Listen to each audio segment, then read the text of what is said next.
गाना है कि डीजे পলাশ পলাশ कुकर भाई अंतर बाबू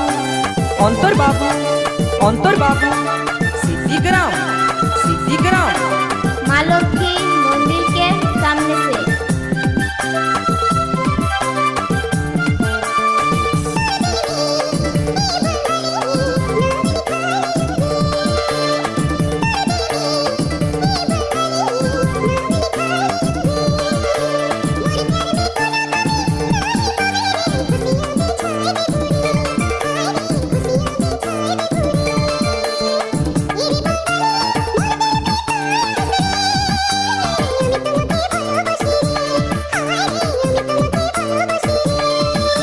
दुर्गा पूजा आई गेला लड़की पटाएंगे डीजे পলাশ পলাশ कुकर भाई अंतर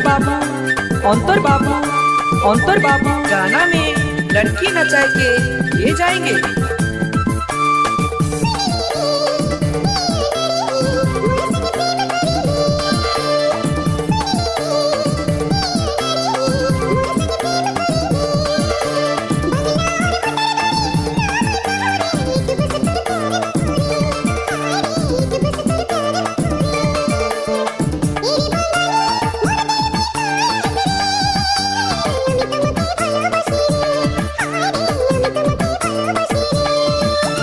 जब जब बिहा घर आवेला छोरी मन के नाचे के लिए डीजे पलाश पलाश कुकर भाई अंतर बाबू